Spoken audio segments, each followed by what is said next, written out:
Am I the asshole for getting my friend fired from her job? So my friend and I, 22 female, both work in retail. I had planned for weeks with my boyfriend to go home during the weekend so we could visit my family. 2 weeks ago on Friday, my friend called me and told me that the guy she was speaking to had invited her last minute to a desert party and she wouldn't be able to make her shift, so she asked me to cover it for her. I had that Friday off, and my BF and I were planning on leaving early since the drive is like around 4 to 5 hours. I told her I can't cover for her, and she got really upset. She ended up telling our manager that she had a family emergency and that I said I'd cover for her. So when my manager called me and asked me why I wasn't at work since my friend said I would be working her shift, I told her the truth, and my friend ended up getting fired. Now she's really upset with me because she's saying I threw her under the bus.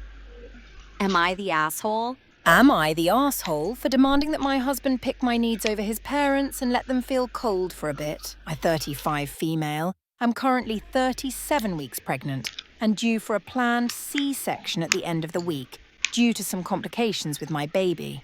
My husband's 35 male. Parents are here to help with the newborn baby. Since they have come through, all that has happened is that I now have to cook for 4 instead of 2 and clean up after everyone. But these are not the major issues. The issue is that they can't stand the cold. It's currently autumn where I am and going into winter. I warned them before they came that it will be cold. The house is heated to 20 degrees Celsius, but that doesn't seem to be enough for them. And she complains about the cold at least 5 times a day. Now I have been running hot, probably because of the pregnancy. And 20 degrees Celsius is borderline too much for me. I'm walking around in my summer clothes. I've asked them, and given them, extra layers to put on, so they feel warmer, which until yesterday, she refused to put on. Last night they visited some relatives, and I didn't go, as I was feeling too tired. And she took the opportunity to complain to my husband about how cold she's been feeling. So the moment he came home at night, he turned on the heater. I warned him that it would get too hot at night for me, but he said what else was he supposed to do and kept the heater on. He turned it off before he slept, but it was so hot for me last night that I sweated through my clothes and bedclothes. And it isn't just this. When I said that we shouldn't have outside visitors till the baby gets his vaccinations because of his complications, and that no one should be allowed to kiss him on the face, he argued with me over it, saying that if someone was sick, they would let us know, and only that person could be excluded. He did the same with me when I said that the midwives insisted that the baby should be sleeping in a room no warmer than 20 degrees Celsius. He argued with me that the kids in the tropics sleep in warmer rooms. And when his mum randomly dropped in the middle of a casual conversation that she was going to be carrying out an old tradition for the baby on the 28th day, he didn't even object and just accepted it. Now we had discussed this particular tradition previously, and he was totally against it then. But when his mum brought it up, he said that if she does it, it won't hurt anybody and it'll make her happy, which is true. But I said that if we don't set any boundaries in the beginning, then more and more of these traditions will crop up. What pisses me off about the things like the visitors is that I'm only saying it to protect the baby, and it could actually harm the baby, and he still argues with me about it. He says it's just a discussion, but to me it feels like he thinks I'm being irrational and paranoid.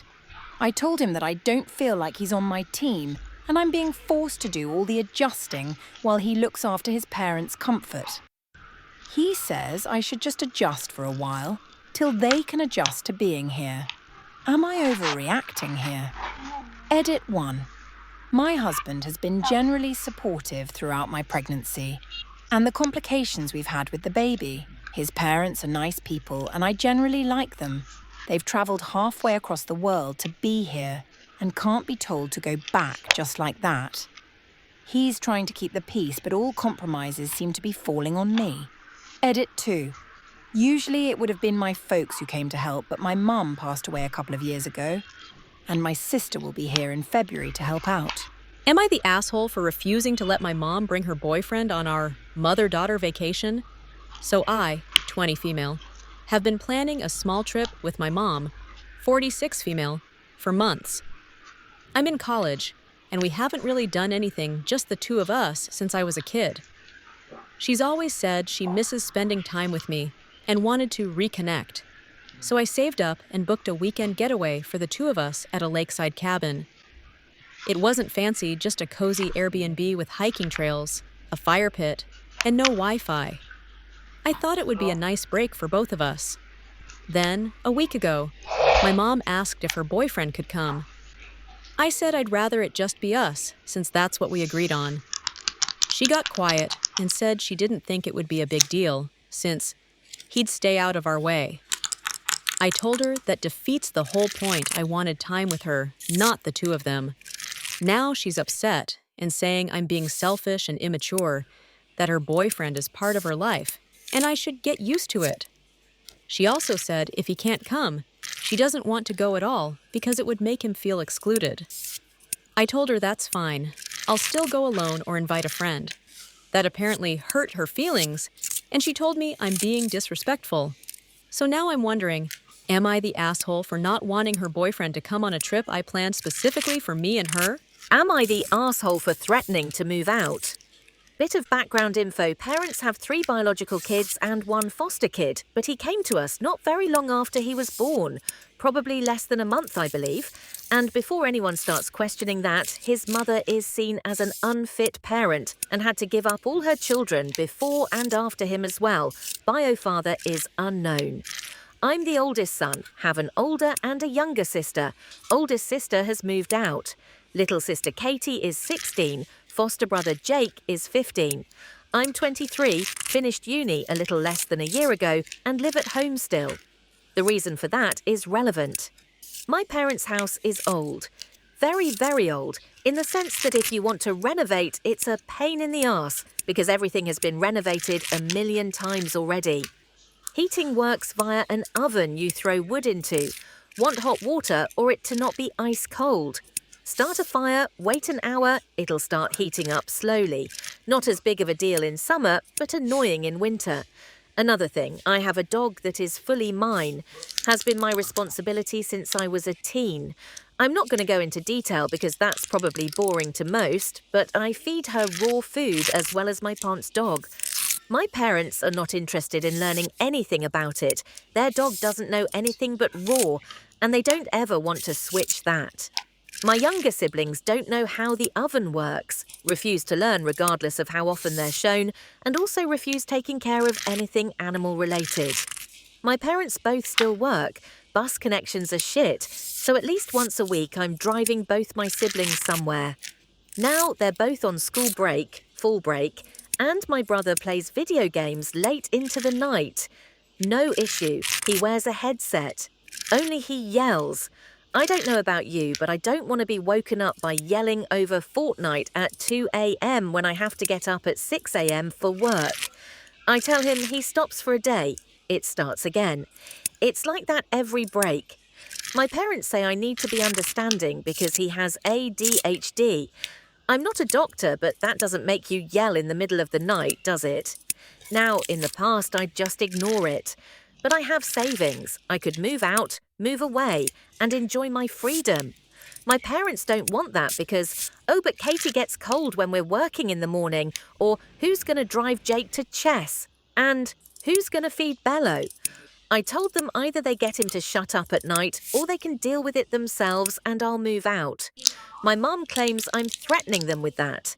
I don't think that's a threat, but a boundary. I want to sleep. In part, I can understand why it's upsetting. They'd have to change their work schedules, and my dad would have to do all the physical work around the house himself. Jake does not help. I don't want to be some ungrateful son who treats his parents like dirt, but I'm so annoyed with being woken up.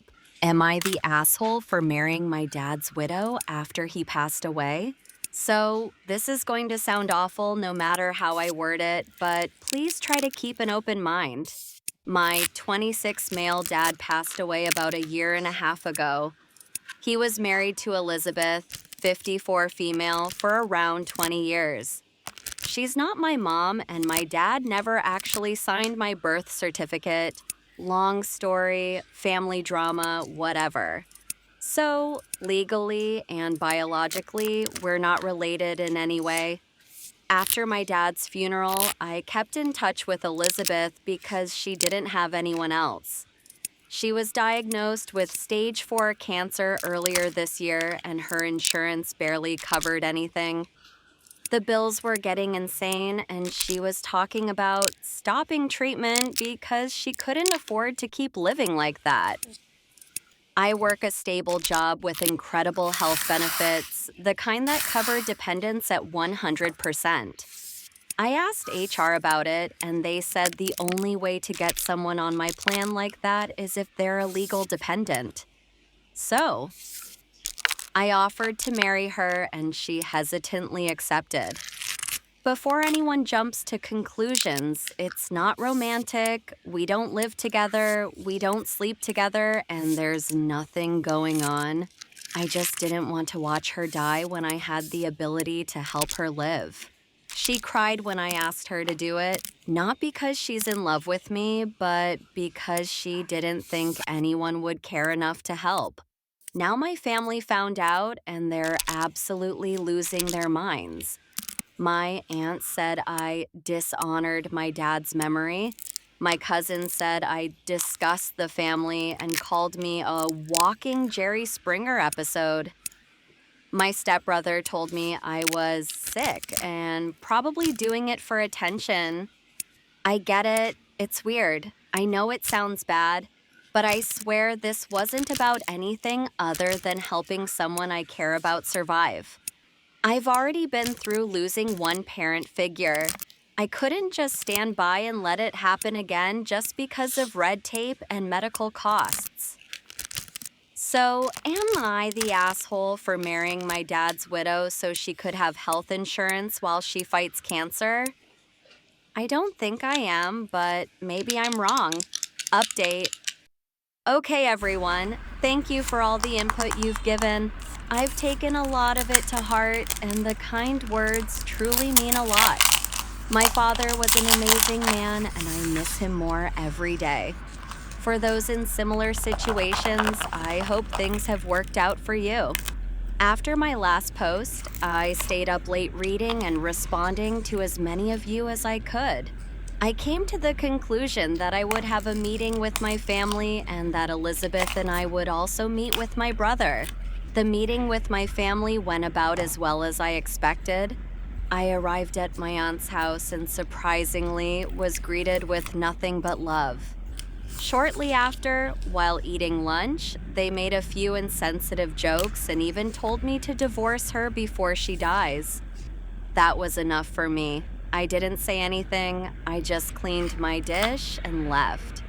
I received numerous calls throughout the day and a few texts that I don't care to read. I plan to block them, but it still hurts. At the end of the day, those people are my blood and are supposed to care about me most. We spoke with my stepbrother. After talking it through, he said it's really weird and that he isn't comfortable with it, but he thanked me for helping. It isn't perfect and it's hardly functional on paper.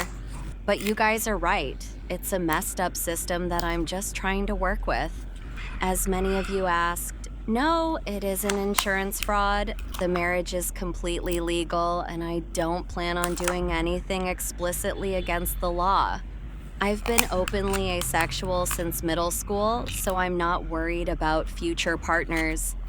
If Elizabeth were to pass away, I'd be okay covering any remaining medical or other expenses.